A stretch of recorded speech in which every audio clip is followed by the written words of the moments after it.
கர்த்தருடைய மகா பரிசுத்த நாமம் மகிமைப்படுவதாக. 34ஆம் சங்கீதம் 6ஆம் வசனம். இந்த ஏழை கூப்பிட்டான், கர்த்தர் கேட்டு அவனை அவன் இடுக்கண்களுக்கெல்லாம் நீங்களாக்கி ரட்சித்தார் என்று அபிமெலேக்கு இந்த தாவீதை துரத்தி விடும் பொழுது கர்த்தர் என்னுடைய சத்தத்தை கேட்பார் என்று கர்த்தர் மேல் வைத்த நம்பிக்கையின் சந்தோஷத்தினாலே இந்த வார்த்தையை எழுதுகிறார். தாவீது தேவனுக்கு பிரியமானவன் தான், கர்த்தருடைய இருதயத்திற்கு ஏற்றவன் தான். ஆனாலும் தாவீது சொல்லுகிறார், இந்த ஏழை கூப்பிட்டால் கர்த்தர் கேட்பார், எல்லா இடுக்கண்களுக்கும் நீங்களாக்குவார், ரட்சிப்பார் என்று சொன்னார். 17ஆம் வசனத்திலே சொல்லுகிறார், நீதிமான் கூப்பிடும் பொழுது கர்த்தர் கேட்டு அவனை எல்லா உபத்திரவங்களுக்கும் நீங்களாக்கி விடுவிக்கிறார் என்று சொல்லுகிறார். ஏழையாய் இருந்தாலும் நீதிமான்களாய் இருந்தாலும் யாராய் இருந்தாலும் நாம் கர்த்தரை நோக்கி கூப்பிடும் பொழுது நம்முடைய இக்கட்டான ஆபத்தான உபத்திரவத்தின் மத்தியிலே நாம் போய்கொண்டிருந்தாலும் நிச்சயமாகவே நம்முடைய சத்தத்தை கேட்டு நமக்கு பதில் தருகிற நல்ல தேவன் நம்மோடு கூட இருக்கிறார். இங்கே ஆதியாகமம் 29ஆம் அதிகாரம் 31ஆம் வசனத்திலிருந்து நாம் பார்ப்போமானால், அங்கு லேயால் அற்பமாய் எண்ணப்பட்டதை கர்த்தர் கண்டார் என்று சொல்லி வாசிக்கிறோம். அவர் நம்மை காண்கிற தேவனாக இருக்கிறார். அடுத்த வசனத்திலே, நான் கர்ப்பவதியாகி ஒரு குமாரனை பெற்று கர்த்தர் என் சிறுமையை பார்த்தருளினார் என்று சொல்லுகிறாள். அவர் படுகிற அந்த அற்பமாய் எண்ணப்படுகிறதையும் சிறுமையாய் பார்க்கப்படுகிறதையும் தேவன் கவனித்து கொண்டே வந்தார்.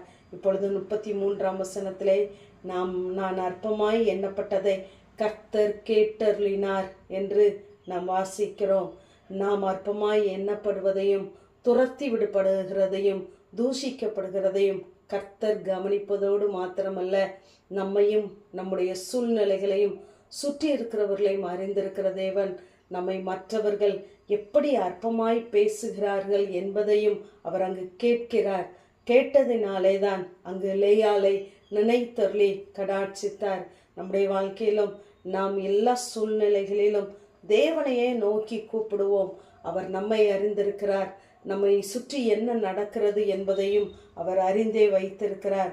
ஆகவே நாம் தேவ சமூகத்தை மாத்திரம் நோக்கி கூப்பிடுகிறவர்களாயிருப்போம். இங்கு மோசே ஜனங்களுக்காக தேவ சமூகத்திலே போய் நின்றார். இவருடைய சத்தத்திற்கு தேவன் பதிலளித்தார். உபாகமம் 9ஆம் அதிகாரம் 9ஆம் வசனத்திலே, அங்கு மோசே 40 நாள் மலையிலே ஏறி அப்பம் புசியாமலும் தண்ணீர் குடியாமலும் இருந்து பலகைகளை வாங்கி கொண்டு கீழே இறங்கி வரும்பொழுது ஜனங்கள் தங்களை கெடுத்து கொண்டார்கள்.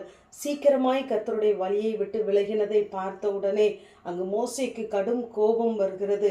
திரும்பவும் 40 நாள் தெய்வ சமூகத்திலே போய் கிடக்கிறார். மறுபடியுமாக அங்கு தேவ சமூகத்திலே போய் நின்று மன்றாடுகிறார். மறுபடியும் 10ஆம் அதிகாரம் 10ஆம் வசனத்திலே மறுபடியுமாய் 40 நாள் தேவ சமூகத்திலே போய் நிற்கிறார். நான் முந்தின பிரகாரமாகவே 40 நாள் இரவும் பகலும் மலையிலே இருந்தேன். கர்த்தர் அந்த முறையும் என் மன்றாட்டை கேட்டு உன்னை அழிக்காமல் விட்டார் என்று சொல்கிறார். கர்த்தருடைய ஜனத்தை அவர் பாதுகாப்பதற்காக தேவ சமூகத்திலே போய் நின்றார். இப்பொழுது அங்கு ஜனங்கள் மோசேக்கு விரோதமாக கர்த்தருக்கு விரோதமாக எழும்பின போது தேவன் சொல்லுகிறார், இவர்களை விட்டுவிடு, நான் உன்னை ஒரு சந்ததியாக்குவேன் என்று சொன்னோனே மோசே சொல்லுகிறான், ஆபிரகாம் ஈசாக்கு யாக்கோபை நினைத்தரலும், ஏனென்றால் எகிப்தியர் நிந்திப்பானே என்று சொல்லி தேவ சமூகத்திலே ஜனங்களுக்காய் போய் மன்றாடுகிறார்.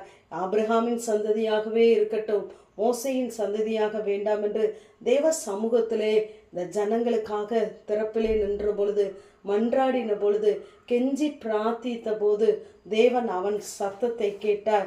கேட்டதோடு மாத்திரமல்ல, அங்கு தான் செய்ய இருந்த தீங்குக்கு மனஸ்தாபப்பட்டு அதை செய்யாமல் இருந்தார் என்று சொல்லி நாம் வாசிக்கிறோம். பரிதாபம் கொண்டார் என்று சொல்லி. ஆகவே நமக்காக நம்முடைய பிள்ளைகளுக்காக நாம் மனிதர்களிடத்திலே போகாதபடி தெய்வ சமூகத்திலே நிற்போம்.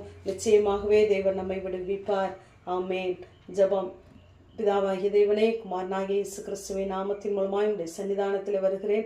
நீதிமான்கள் கூப்பிடும் பொழுது கர்த்தர் கேட்டு என்ற வேத வார்த்தையின்படி கர்த்தாவே உடைய பிள்ளைகள் எல்லா சூழ்நிலைகளிலும் உம்மை நோக்கி பார்க்கும் பொழுது கர்த்தர் நீர் காண்கிற தேவன்.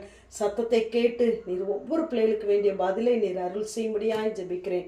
இயேசுவின் மூலம் ஜெபங்கள் எங்கள் நல்ல பிதாவே. ஆமேன்.